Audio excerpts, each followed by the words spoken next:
Welcome, everyone. Everyone's coming in, and I'm so excited to be with the University of Michigan today. Right now, we're just writing in the chat, and in a minute, we're going to get started.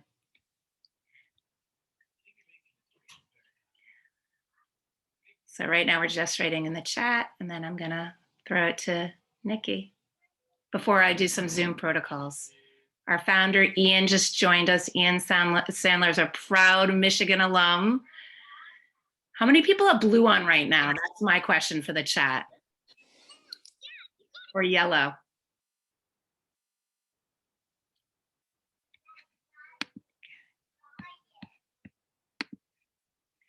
So while we're waiting for the next couple of questions, I'm just last couple people. I'm Lauren Shankman. I'm the Director of Partnerships and Programs at Riley's Way. My favorite thing to do is be joined by all of you kind change makers. If you feel comfortable during this Zoom, please come on camera, even for part of the time. We'd love to see you. If you're in a place you can't, we totally get it. And also, we're going to be on mute when the team of University of Michigan are speaking, but I promise you there's going to be a Q&A at the end, and we'd love for you to participate in that Q&A, either on chat or out loud. But just remember to mute yourself because we all have loud backgrounds. I'm going to certainly be muting myself very soon. And do we have any other Zoom protocols? Riley's Way style, we're going to be kind, we're going to listen, but it's fine to use the chat at any time. If you have a question, if you're thinking about something when any of these incredible kind leaders are talking, throw it in the chat and let's get the chat going. And that would be great. So without further ado, it is my great pleasure to introduce someone who you know when you see someone on LinkedIn or when you read about them online and you're blown away and you're like, I need to not only meet them, but we need to do a kind leader series workshop with them. Well, Nikki Sundstrom, you're that person for me and for Riley's Way. You are a fierce director of social media and public engagement at the University of Michigan. You're a mother of 6, and you do everything with absolute grace and style. I'm going to let you introduce the rest of the interns, but also tell a little bit about your story. How did you get to the University of Michigan? And tell us a little bit about you, because we're so curious about it. And then I'll let you talk about the workshop and what we're doing, and why Riley's Way is really excited to talk about doing good online safely, wisely, and with empathy. So, but before you do, I just want to really thank Grant and Josh and Kiara for joining us, because you are kind leaders that I've been so excited to hear about too. Well, thank you, Lauren. I'm very appreciative of this opportunity. Obviously, for all of us, the last year has completely changed the way in which we're able to engage with people, and talking about social integrity, as we will tonight, is one of the favorite things that I get to do as part of my role. As you mentioned, obviously, I am the Director of Social Media and Public Engagement at the University of Michigan. That is a role that I've been in for the past 7 years now, which time flies when you're having fun, I suppose. I got my start actually working in strategic social communications a very long time ago. But I created the digital footprint for the state of Michigan. And so my background is in politics and education. And it was really a tool or a suite of tools that I foresaw as something that could really have profound impact on transparency in government operations, in authentic kind of narratives and customer service as it relates to policy and programming. And as we've seen it evolve over the course of the last decade, I mean, it's really undeniable the impact that it can have, both good and bad. And that's really where the Social Integrity Project comes into play. I'll talk a little bit more about what exactly being a director of social media and public engagement means before I transition into what social integrity means to me and what we are trying to do. But quickly, I'll give you a run through of the brilliant individuals that I'm surrounded by tonight. And I'm very pleased that they did me the grace of checking in off the clock, sort of, for this panel tonight. But Josh Nichols is actually one of our senior interns on the social team, as we refer to ourselves at the University of Michigan. He'll give his specifics, but in my experience, he is one of the biggest and most valuable assets I've had in my time here from a student perspective. Strength in network and compassion in learning and communication is very important when you're dealing with such a volatile environment oftentimes. And so he has a tremendous spirit, and I'm very happy that he joined us here tonight. Kira Cotton is another one of my existing interns. You're a junior, correct, Kira? Yes, so not quite a senior yet, but she's been with us for at least a year, I believe, or somewhere right around there. And really taken a liking to this same sort of passion project that I have, which is social integrity, and done a beautiful job of helping to elevate the impact that you can have if you use these tools in ways that are more compassionate and kind.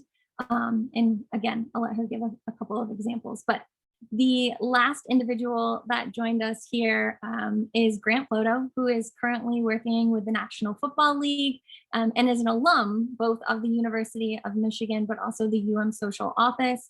And did his internship during a time that was completely unprecedented, starting the fall before a global pandemic hit, and then actually elongating beyond graduation his internship within this office in order to help us navigate such a critical time in the university's history. And that's saying a lot about his strategic nature without even talking about like the great photos that he takes or all of the other things that he can do. So thank you just from me to each of you for doing this and joining me tonight. So social media and public engagement, what on earth does that mean? How do you get to be a director of social media? I'm still quite frankly trying to figure that out. But the most important thing that you'll walk away with tonight is that these are just all communications channels. And they might be in a truncated form, but we use them in a very strategic manner on behalf of the institution. So I lead the team that serves as the front door to the University of Michigan, meaning that when you ask a question or share a photo, when you tag us in a video or tweet a concern, or even make a TikTok that perhaps is complaining about our food or our quarantine, as it might be, my team sees it. And then we, in a very proactive and strategic manner, try to serve as those communicators to address the issues that we're seeing, but also mitigate the institutional risk. So how can we help shape the narratives that are being had and address really what it is that will help further the institution in the eyes of our stakeholder audiences? So we both monitor that brand and then collaborate across the institution to really improve the perception, and then also sometimes reveal the reality of what it means to be a Wolverine. From there, I'll talk about social integrity, and then we'll go ahead and go roundtable and kick off the rest of this conversation. So social integrity, the project is a coordinated effort to promote and create a more productive online space and empower social media users to use these tools for the betterment of society. That's a lot different than like tweeting what you had for breakfast, right? So we've got these really elevated sort of strategies that we seek to use these tools for. And some of that comes with the fact that, we talk to millions of people every single day, and millions of people talk back at us, sometimes nicely and sometimes not. And so we have to continuously identify ways to improve that environment, because it can have a very profound impact, not just on our mental health as strategic social communicators, but on the impact of the environment overall, right? What it means to be a member of a Facebook group or community that is, maybe very critical of an environment. And we aim to achieve these goals by increasing overall awareness of online harassment, educating users on how to protect themselves from being victimized, creating educational resources that are informed by the brilliant academic research that we have here at the institution, and our personal experiences, which is what makes it so important to have, the interns and alumni here that we do tonight. We also advocate for accountability and for responsible digital citizenship. And I'll talk a little bit, and maybe after we go roundtable, about my top 5 tips for navigating social. But Lauren, if you're okay with it, I'll go ahead and let everybody else introduce themselves. Of course. All right, Grant, I'll go to you first. Thanks, Nikki. Hi, everyone. I'm Grant Floto. I'm a University of Michigan alum. I graduated about a year ago now. I'm from Michigan, from a small town in Michigan, but now I live in New York City and work for the National Football League. So if you like football, I'm your guy. I interned with Nikki my senior year, like she said, and really started with Social as a photographer. I'm big into photography. It's just something that I really love to do.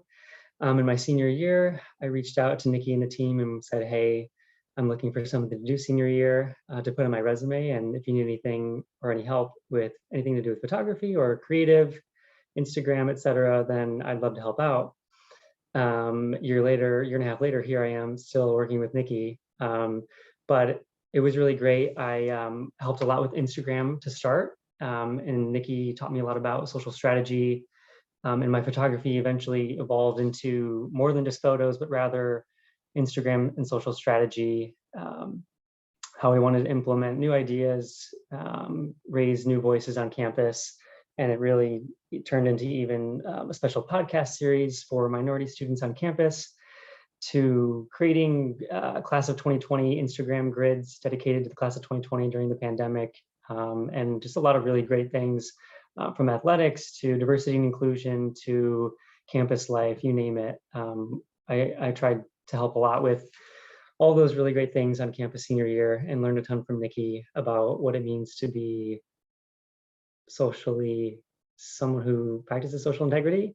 So that's a little bit about me, but I'll pass it off to Josh. Thank you, Grant. And thank you, Nikki, for that really kind introduction that just made my day. Everyone, I'm super, super happy to be here with all of you. Thank you so much for your time. My name is Josh Nichols. And as a bit of an aside, if you've seen the Nickelodeon show Drake and Josh, we do have the same name. And I do get that question asked to me quite often. So yes, Josh Nichols is my name. Don't forget it. And I'm super pumped to be here with you all. I am a graduate student here at the University of Michigan. I am getting my master's degree from the business school, but I also attended U of M for my undergrad studies as well. I graduated last year with Grant in 2020, and I'm graduating again in a couple weeks, thank goodness. It's almost over, but I'm very thankful for my time here. As far as what I've done with Social, it's been an incredible amount of work and an incredible amount of growth. I started almost a year ago, right? I believe in August, so a little less than a year. And I started really right in the middle of navigating how we're going to return to the university in a way none of us had ever done that before. And how does having the same university experience, and being that we are all Wolverines, that we all share this common bond, but in a very different way that, again, none of us had ever done. So that was a challenge, and adjusting to the office was a challenge, but Nikki and the other people in the office had been nothing but welcoming and helpful in all of that training. And as far as some projects that I've been working on, the two things that I'm kind of most passionate and most proud about were the February Instagram grid. I've worked mostly with Instagram as our social media channel, and I'm focusing on Black History Month, as February is. So we took 28 days to highlight 28 different past, present Wolverines of African or African-American descent who have just been game changers at the university. The work that they've done and highlighted that and just shown a different person every single day, and how their roles and their experiences have impacted the people that they've become, and how Michigan has done that as well. And then Grant kind of mentioned that he tackled the Instagram commencement grid last year, and that's kind of been my role this year. And that's also been incredibly exciting too, just seeing how people's experiences have been different, because even though we all will have the same name on the top of our degrees, our experiences will be completely different. And I think that that is where social integrity fits in really well because, like I said, we all go to the same school, but we're all going to have different experiences. So how can we use social media to promote the different experiences that students will inevitably have, but maintain the brand, as Nikki said, saying, you know, we're all Wolverines, we all wear maize and blue, we all say go blue, but we're all going to have different times and different experiences, and we're all going to love Michigan for some reasons and hate and have less than ideal sentiment about it for other reasons. And how can we share that and embrace people's thoughts and their ideas, and just have a different view of Michigan from the cookie cutter view that you may see from other things. That's what I've really loved about the opportunity working here, is that we're bringing stories that you may never have heard otherwise to the forefront, giving them the voice and the platform to share their story, while celebrating being a Wolverine. So again, thank you all so much for your time. And Nikki, thank you for the opportunity. And I will pass it on to Kira. Thank you so much, Josh. And thank you, Nikki, and thank you, Lauren, for the incredibly kind introductions. I'm so excited to be with all of you this evening. And I will start off with a little bit about how I got into this role. So it's kind of a unique, weird story. I went from being completely offline, not on any social media channels, to meeting Nikki at a panel discussion for my sorority. And I was blown away. I never thought that social media could be used as such a powerful tool for good. I had always kind of blamed social media for a lot of problems that I saw, such as disconnection and inauthenticity and things like that. But then after this conversation, I quickly realized that it wasn't social media that was the problem, it was how people were using social media. And so that prompted me to get really involved. And I reached out to her, and I'm so excited to have been an intern since last January, starting at a crazy time, similarly to Grant. I have kind of been through a rocky year. So I started in January. So I'm a junior and I'm studying business, just throw that in there. So I started in January, and then by March, we were all sent home and working remote. So I stuck with the team throughout the summer as we were trying to connect virtually and navigating this really difficult and unprecedented space with everyone at the university. And some projects that I was super excited about to work on was the Umich 101 series. And that was my big passion project over the summer, where we were trying to reimagine how to provide the experience to freshmen of how they're going to interact with campus, get them acquainted to the environment at a time when nobody could see each other in person. Virtual was the only way that we had to connect. And so we put together these little tips and these little blogs each week and posted them on Instagram. And it was great because that's where people were. People were on Instagram. They felt comfortable in this channel, and social was a way that we could connect. And so we met them where they were and were able to communicate during these challenging times with them. So that was something that was really awesome. And it was great even to get the responses back from freshmen and just see how impactful it was in their lives. And then some other things with social integrity that I've worked on is the social integrity podcast and blog series, where I've interviewed students throughout campus who have been game changers in the social integrity areas themselves. So these students have leveraged their personal channels and have made a huge impact on our community. From YouTubers that freshmen have looked to for the University of Michigan experience, or from people throughout campus just spreading compassion. It was truly incredible to talk to these students and see how they were leveraging social for good. So those were some of the projects I worked on last year. And this year, similarly to Josh's role with Black History Month, I really worked on the Women's History Month project, similarly with blogs and podcast pieces, just uplifting the stories of women who have been extremely resilient and adaptable throughout this past year that has been so hard. And I think that that's another point that is really important, and I'm sure we will get to this later, but just how much the role of social and technology has changed throughout this past year is truly incredible. It's hard to even conceptualize when you think about how different things were a year ago from now. And so just being able to be part of this team, I'm so grateful for it. And I'm just so excited to get into our conversation tonight.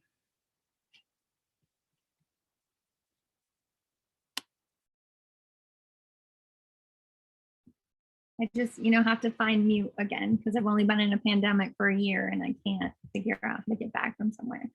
All right, well, I'll come back and go over kind of the 5 tips that I feel like lay the foundation for our conversation tonight.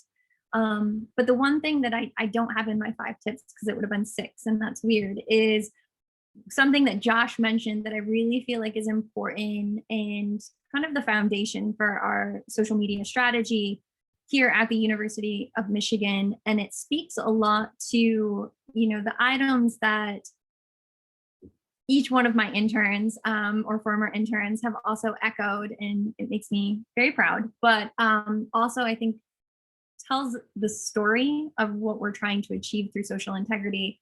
And that is that every person that either is here at U of M, has been at U of M, or aspires to be at U of M can see themselves reflected in our content each and every day. And that is not just about showcasing diversity, but equity and inclusion, and making sure that voices are elevated that oftentimes are not the universities, right? We have a very large platform, and I love to share the megaphone that we have here so that people feel heard and valued. And that is the ultimate kind of power of social media when it's done with intention and with kindness and compassion. And so I'll share these 5 tips, but I wanted to make sure that I emphasize that as well, because when you walk away tonight, while you might only remember 1 or 2 of the things, I want you to remember that element of it. Never in our history or in the world has it been more important from a societal perspective that we are taking the time to listen and not just kind of talking than now. And oftentimes in social, right, you're talking about yourself, and sometimes it's good to take a step back from that. So I'll start with tip number 1. Your content has consequences. What we share online shapes the perceptions others have of us. It is a window into who we are and how we view the world, and who or what we associate ourselves with. It is a digital portfolio, our personal brand, and something that we need to curate carefully. Because what you share will become the legacy that you leave even long after we're all gone. I like to put it like this: never post anything you wouldn't want printed as a headline in a national newspaper or engraved on your headstone. And for the record, anyone, including those here that know me, knows that my tombstone will probably read, "Social media is a tool, not a solution." Actually, my water bottle that Grant got for me actually is engraved with that exact same phrase. It is something that I say often, and that really speaks to the necessity of the platforms. You have the ability to make great change through these platforms if you use them in a way that is intentional. And then I'll follow up this lovely bullet with point number 2. Screenshots are forever. The content that you share online used to be curated by the Library of Congress in the very early days of social media. That will date me slightly. And then it was something that became such a large entity that they no longer had the capacity in order to do so. But anyone that pays attention knows very well that people have been fired for things that they, shared ages ago, that relationships have been completely altered based on what perhaps went on in direct messages, and that the world as we know it can be revolutionized by movements that are associated with a hashtag. Once you share something, it no longer belongs to you. So create those posts with intention. Always assume that what you share will be shared far beyond how you intended it to do so. Plus, potentially taken out of context, used to judge you, your character, your beliefs, and your actions. Number 3, trust is earned everywhere but on the internet. While originally seemingly well-intended, social media has become the biggest vehicle for misinformation, propaganda, data mining, and targeted solicitation that the world has ever seen. Billions of people log in every single day to share their lives with people that they may have never met in person before. Your parents share embarrassing photos of you. I do with my kids. You post pictures of yourself in swag that might identify your institution, your high school, your home location. You go on vacation and you tag where you might be at the beach, and you accept connections from friends of a friend, unseemingly knowing if they actually are even a friend of a friend. For anyone who has been using social media for some time, you've likely forgotten who exactly can see the content that you share. Take the time to comb through your connections, refresh your feeds, and never take what someone shares at face value. There are reasons why FOMO, or fear of missing out, were a thing, and why influencers are paid. Be selective about who you allow into your life and what you share with them. Number 4, post for yourself and not for other people. Social media platforms allow us to reach a global audience instantaneously for free. And with great power comes great responsibility. Research shows us that there is a direct correlation between declining mental health and the time you spend online. Never feel pressured to post just because other people are. And never allow likes or comments to determine your self-worth. It is okay not to have social, and it's okay not to jump on the bandwagon of the latest trend. It is okay not to post with a fish or in the bathroom as a selfie. Number 5, always think before you share. I'm going to break this down into a lovely acronym because I work in higher education and formerly government, so that makes sense. Think. Is it true? Is it helpful? Is it inspiring? Is it necessary? And is it kind? All right. And with that being said, I think, Lauren, we can likely open it up to questions because we're about the halfway mark. Exactly what I was thinking. I know that there's so many kind leaders on this call. Feel free to take yourself off mute and ask a question, or put it in the chat and Nikki will throw the questions around. But I'm excited for this group to ask. This has been incredible so far.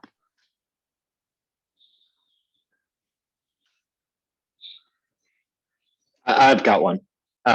First of all, this is awesome. Thank you guys so much. Go Blue.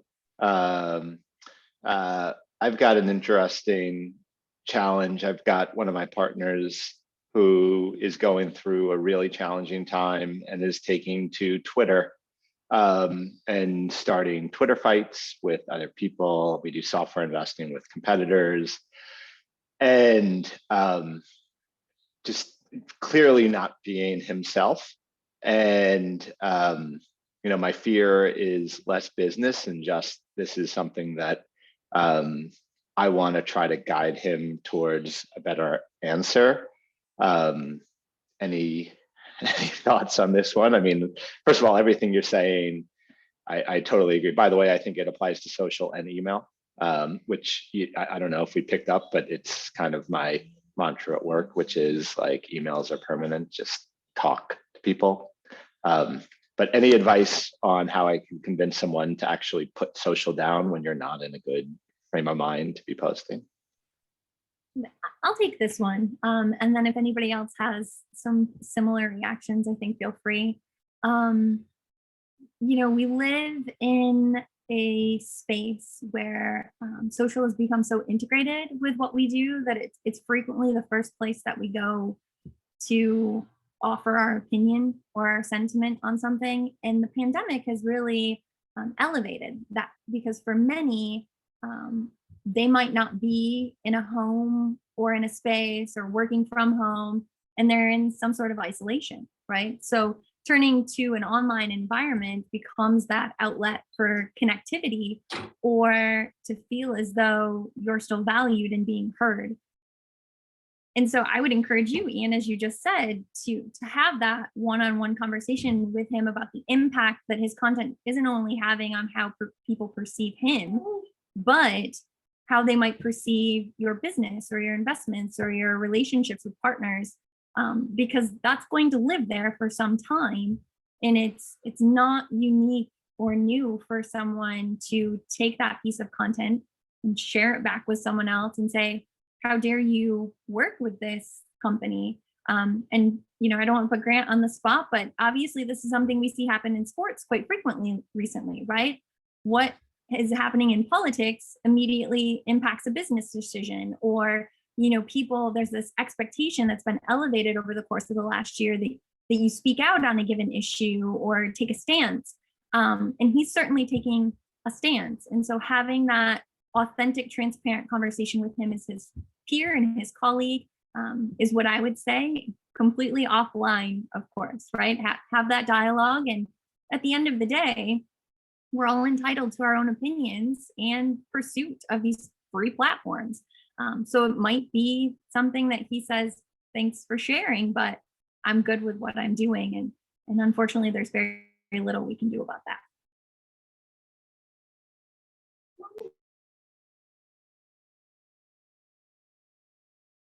Did anybody else have anything on that one? We have a question in the chat. I see that. Josh, talk to me a little about appropriate posts for social media, since that was how you got hired for this job. Totally. I can give a little context to that too. So last summer, I was fortunate enough to take over the Umich students account, which is kind of a branch of the U of Michigan account on Instagram. And I think I did an okay job, and was reached out to by Grant and by Nikki to come onto this role. And the rest was history. So, but more seriously, that's a really, really amazing question, because that is kind of a gray area when it comes to Instagram. Like, what is okay to post? Do we solely post things that make us happy but could irritate or anger other people? Do we solely post things that are for the benefit of other people but kind of make us feel let down personally? I think that there is a fine line to toe when you think of material that should go on Instagram.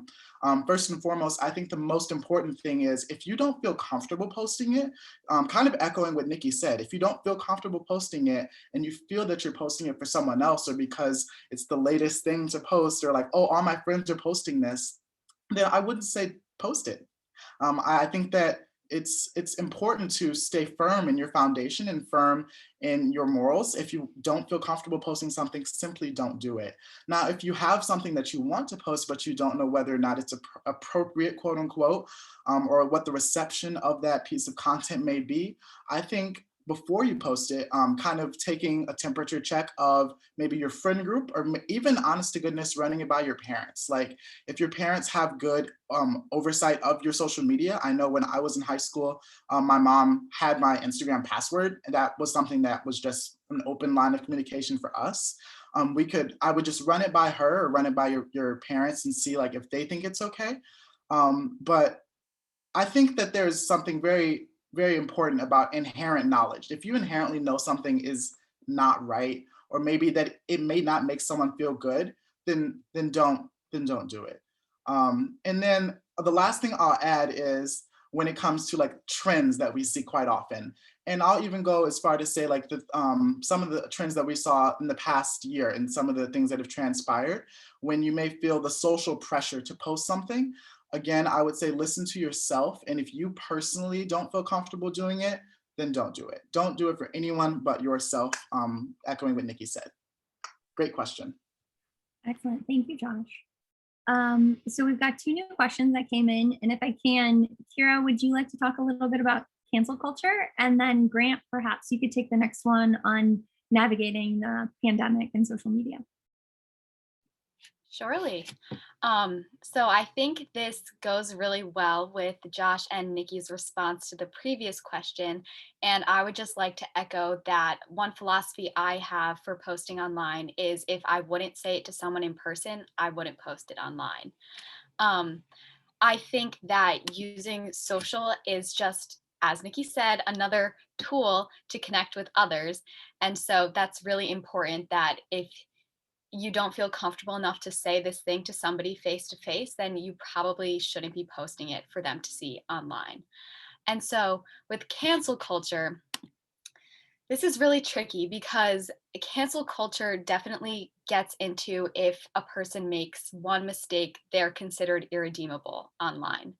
Um, and that is a really challenging position to be in because it makes it seem as if people aren't allowed to make mistakes, which is something that I don't personally believe in. I think that if you're willing to work towards changing something you've done in the past, then you should be able to do that. Um, but I do think that cancel culture has an additional pressure on the things that we post online. So going back to Nikki's first point about everything you post has a consequence, this is where it becomes particularly important. So there are certain things, as we all know, to post online right now that are taboo or that you probably shouldn't say. Going along with the rules that we had said earlier, the tips that we used of what is appropriate and not appropriate to post. And I think all of those same tips apply for cancel culture. And so it's really just about communicating with empathy, thinking, would I say this to somebody in real life? How would I feel if this thing was said to me? And if it doesn't meet any of those criteria, probably not the best thing. So I think that's the best way to go about it. And also just, I mean, being a compassionate consumer of social media. Tearing somebody down, someone else down online is not going to build you up in any way. And unless you're engaging in a conversation that's productive, I feel like it's not one that should be had, especially in an online space that is so hard to tell tone and emotion and all of those verbal in-person cues that we just can't get. Beautifully put, Kira. Thank you. Grant, you ready? I feel like you were taking notes. I'm ready. I'm ready. All Let me reread the question. Where is it? How would you say the pandemic has impacted the use of social media? Great question. The first thing that came to mind really was the emergence of new platforms and more users. So I remember when I first started at Social, fall 2019, right? 19. TikTok wasn't really a thing yet. It kind of was. I didn't have it. Nikki didn't have it. And I remember in the office one day, we were kind of talking about TikTok and jokingly saying hey, maybe should start a TikTok account, which still hasn't happened, sadly, but maybe one day. But so the emergence of TikTok, I think, was huge. And I think obviously TikTok exploded due to the pandemic. Young people especially, creating all their dances, all the new trends like Josh mentioned, and really a lot of innovation on TikTok. You've seen the emergence of a ton of influencers on TikTok who are global celebrities now, which is pretty wild. But at the same time, I think social through the pandemic has been a place for people to stay physically safe because it's behind their screens, it's away from COVID, but at the same time, it's forced people to run into situations that are unsafe. Some of the things that Nikki mentioned, and some of the obvious things that are ways that social can be dangerous. So I think there's kind of two sides to that. And then for me, and Nikki kind of mentioned earlier too, how sports make their way into social a lot of the time. But at the NFL, at least, I've seen a lot of really cool new ways and new partnerships that have emerged through social and because of pandemic. And I think that being able to adapt has been huge for companies, for schools, for organizations, for influencers on social, and being able to really create and be innovative on social and think of new ideas and new ways to engage with people and to reach out to new communities has been something that's been really special and really positive because of the pandemic. And I think I think social has been a huge driving factor behind that. So I would just encourage everyone to try to find the positive ways to utilize social throughout this pandemic, and hopefully not too much longer, but moving forward, and be innovative. try to, try some new things and think of ways that you can be creative and unique moving forward through social. But yeah, those are my thoughts. I don't know if Kira, Josh, Nikki have anything else. I think that was great. It's perfect. So we've got a lot of questions, and just because I'm always glutton for punishment, I'm going to take the politics one. Should I, or do I believe that people should be able to share their political views on social media?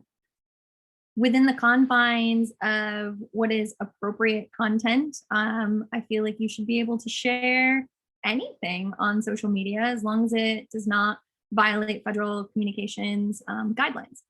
Now, that being said, you will be held accountable for what you share, and you need to do so fully prepared for what may happen because you shared it. That's true to everything beyond politics. It could be your position on a given social issue. It could be your, personal hobbies and activities and what you do or who you connect with. But I will 110% tell you that as someone that works at a public institution, we are committed to remaining nonpartisan in our content because we represent a vast variety of global stakeholders, and it is not our position to take a position. And as somebody that is sort of a face of social for a given institution or for a state, someone that's been in this game for a while, there are certainly things that I have opinions on that I never post about. And that's okay too. Because you're placed within this space where, I feel a responsibility to individuals, and I would never want something that I say to hurt someone or offend them or be taken out of context. And I truly believe that if we take the time to listen through social rather than just kind of speak, and that's true even when you're in an in-person conversation, we all learn from each other, and we are much better off when we have diverse voices at the table to collectively make a stronger decision or strategy or policy. No one likes the person that only talks about themselves, right? And so keeping those things in mind, whether you're posting or emailing or even sitting down to have a dialogue, if you find yourself only hearing yourself, might be time to just take a moment and take a step back and listen for understanding. And that is something that social media has really eroded, is that civil discourse and listening for understanding. And so, think deeply about whether or not you want to be a part of the solution or the problem as it relates to bringing us together and bridging divides that are impacting society. Josh or Kira, do you want to take the ones on endorsements or selling products or even privacy settings? Sure, yeah. I actually have a personal example from the endorsement question. I thought I was really happy to see that come through. So in terms of people like DMing you on Instagram or Twitter or any social network, just saying, oh, hi, I represent X company. We sell this product. We would love to bring you on to promote our product on your social media platform. We'll give you X% off of all of our stuff. Before you say, oh, I love that, I'm totally down, I'm gonna get 10 watches, I'm gonna get 10 pairs of shoes. Before you do that, I would say take a really good look at their platform. Don't just look on the platform that they messaged you on. If they messaged you on Instagram, look at their Facebook, look at their website, look at their Twitter, and see if it's a legitimate company, I think that this kind of dips into the area where social media kind of intersects with, I won't call it fraud, but when you could get into some fraudulent activity from companies that are looking to take advantage of people. And that's a real reality when you look at social media, because it's so vast and there's so many people out there that there are people who are ill-intentioned. And to keep you safe, to keep your family safe, I think it's very important to be very cognizant of the fact that there are people that do that. So if you go onto the website and the website looks like it was made in 2008, you probably shouldn't be giving them your credit card number to order 10 watches for 50% off. But if you look across their social media platforms and their websites and you see like, oh, this is actually a legitimate business, I actually dig some of their designs, or whatever company they're reaching out to you about to do sponsorships or promotions, then maybe I would entertain that. The example that I mentioned, someone reached out to me and they were like, oh, Josh, like, we love your Instagram account. I'm like, well, why wouldn't you? But they were like, we would love to sponsor you and give you 50% off watches. And I went to their website and it looked like it was made in 2008. I'm like, well, respectfully, no. So just be really conscious about that. There are people out there that want to do some bad things, but I'd say that's not the majority by any means. Really, just be responsible and think about it before you give out any type of numbers to any banking information, any personal home information, stuff like that. Great question. And I can jump in and take the question about how to maintain your privacy online.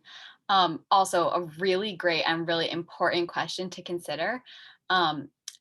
Especially this past year, as we've been using online places as our source of connection, it's super important to make sure that you do maintain this privacy in online spaces. And so, I mean, my first rule of thumb is I'm private on all of my social accounts. I know like a lot of people aren't private, but I just think that that's something that is really important to be able to screen the people who are following you.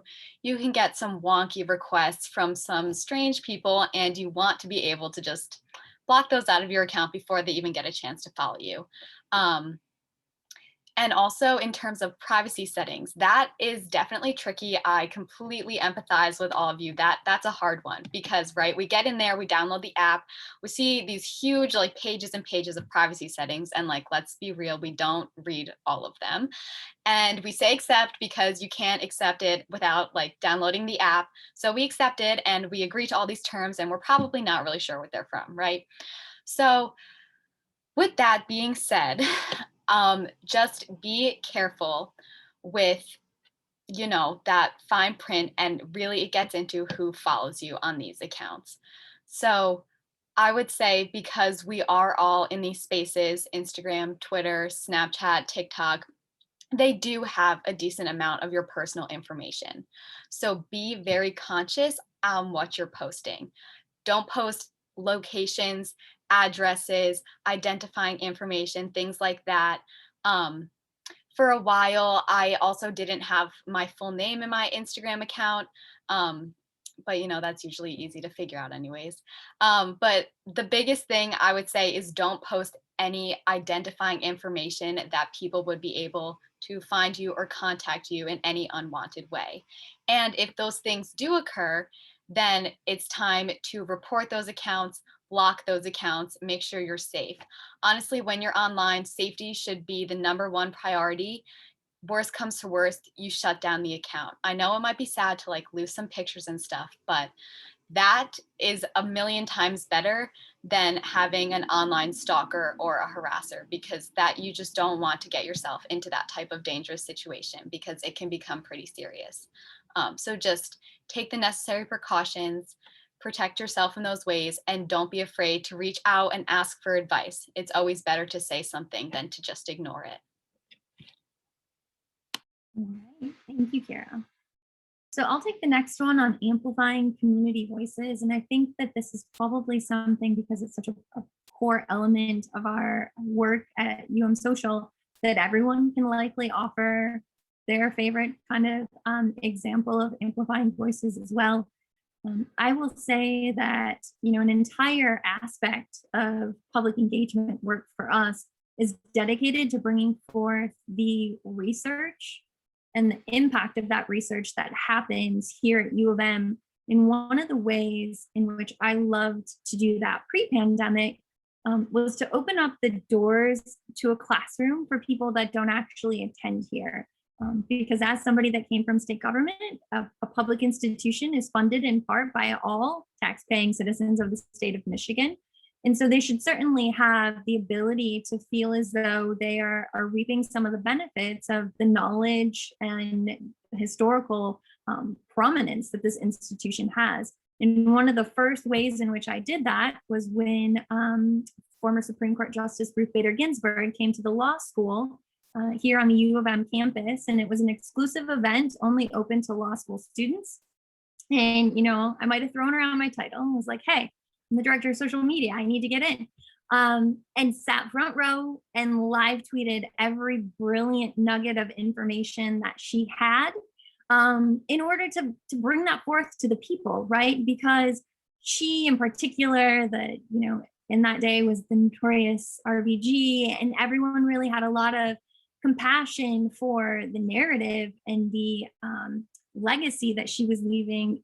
Even now, that's something quite different, but we had the opportunity, whether or not it was former President Barack Obama, who visited campus 3 times since I've been here, to sit front row and tweet the things that he was saying, but really kind of do that behind the scenes sort of, here's how I'm going to share and elevate these voices that have such profound impact or insightful things to say or educational resources to share.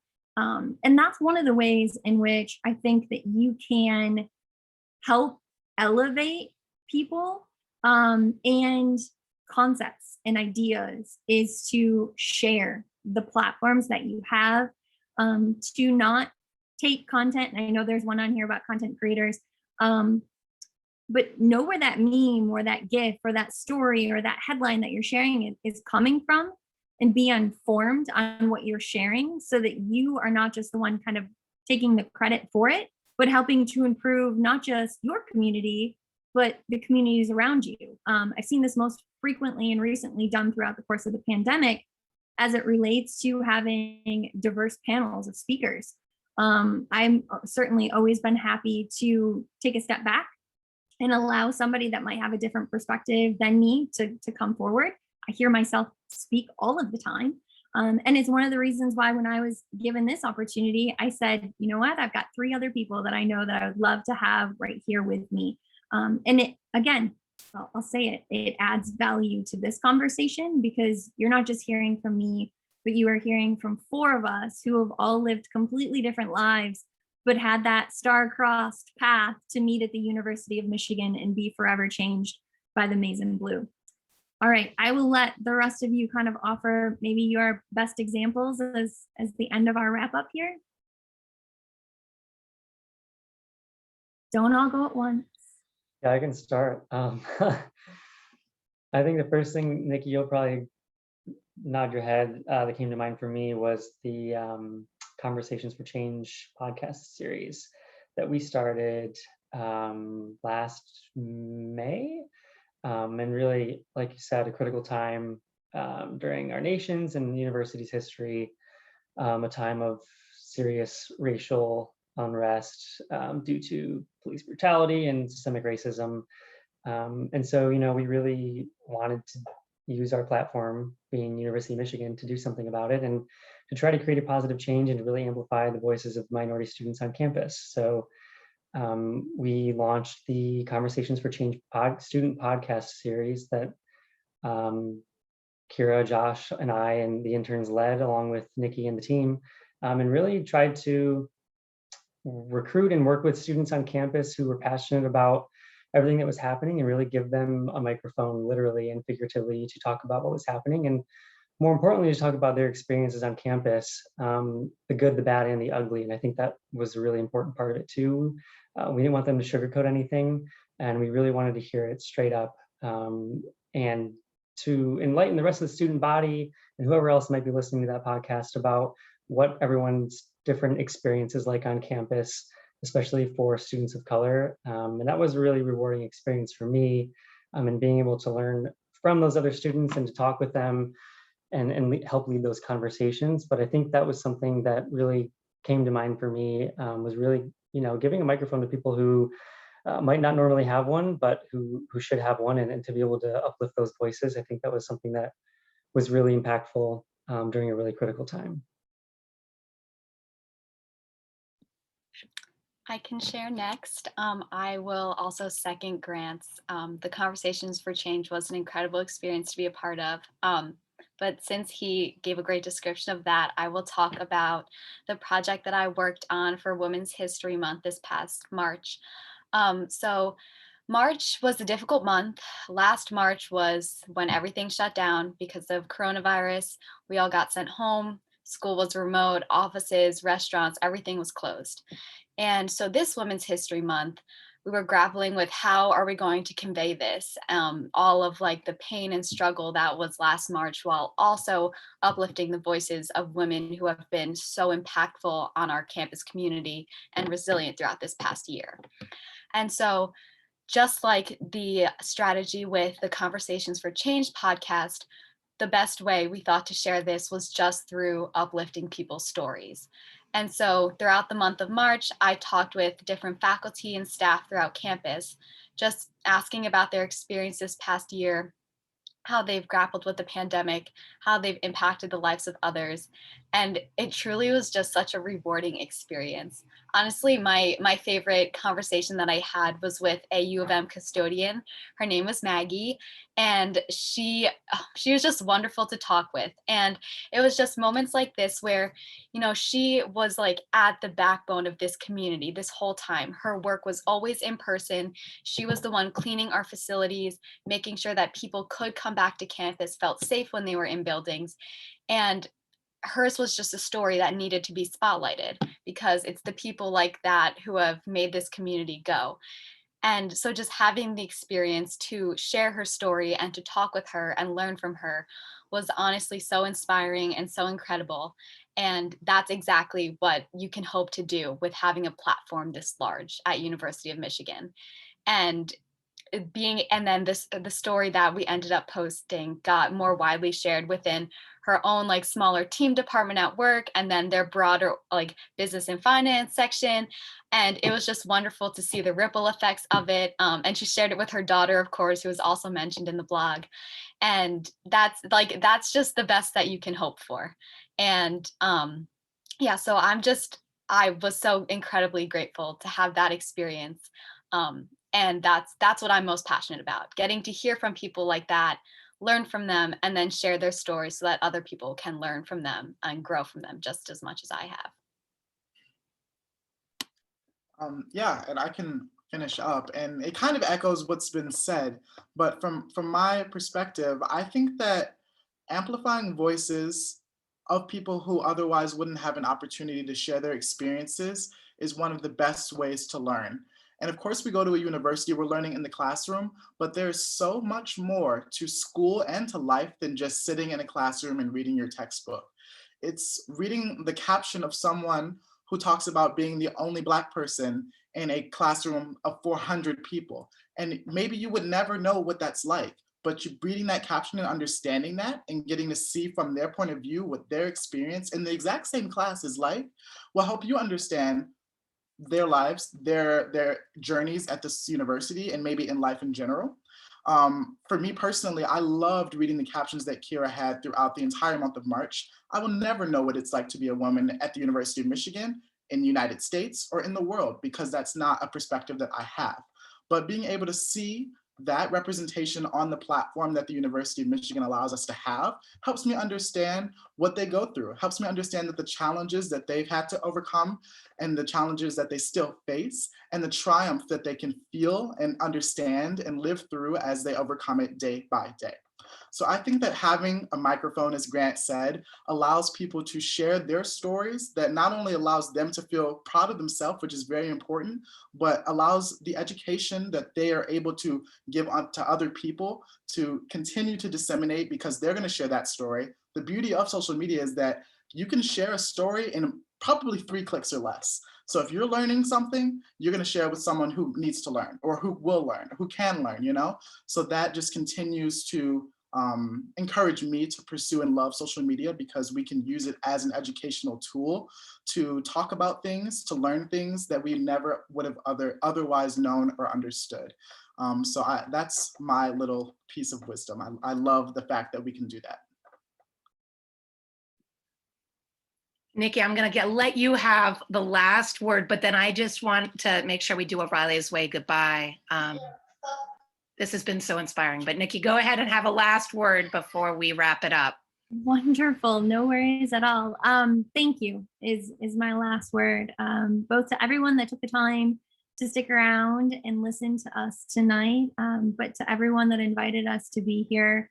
And obviously, you know, my proud parent moment of the interns that I've had the pleasure of working with, and who graciously still accept my calls when I ask them to come work for me for an hour, and they no longer are paid for it. So thank you to each and every one of you. And Lauren, by all means, wrap us up. Well, I just want to say thank you to all 4 of you. You, Kira, Josh, Grant, and Nikki have inspired us. You spoke in Riley's way language. I'm not going to try and quote all of you because we're already over, but we could have at least a 5-part series, right? So we're all going to think and know what that means. Is it true? Is it helpful? Is it inspiring? Is it necessary? Is it kind? And thank you for each of us giving us tips and inspiring us. We want to know more about how we can find out about your change-making conversations, the podcast. I also want to thank all of our incredible students that were on. You asked such brilliant questions, such kind questions as always. And I also, as our last thing before we all unmute and say goodbye Riley's way style, I'd love to invite all of you, especially you wonderful Michigan, brilliant, inspiring people, to our Call for Kindness celebration on May 6th, 7 p.m. Eastern Standard Time. I'll send you an invitation. And to everyone on this call, when we celebrate our Call for Kindness fellows who are changing the world from 2020 and announce our 2021 ones. So without further ado, come off mute and Riley's way style. If you want, come on camera for a moment, say thank you, say goodbye. And as you said, always be safe and take good care.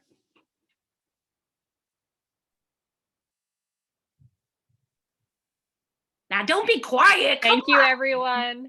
Bye so much. Bye. Great question, guys. Bye-bye. Thank you. Thank you. Bye-bye. Thank you, Lauren. Oh, thank you so much. Thank you. You were all great. I'm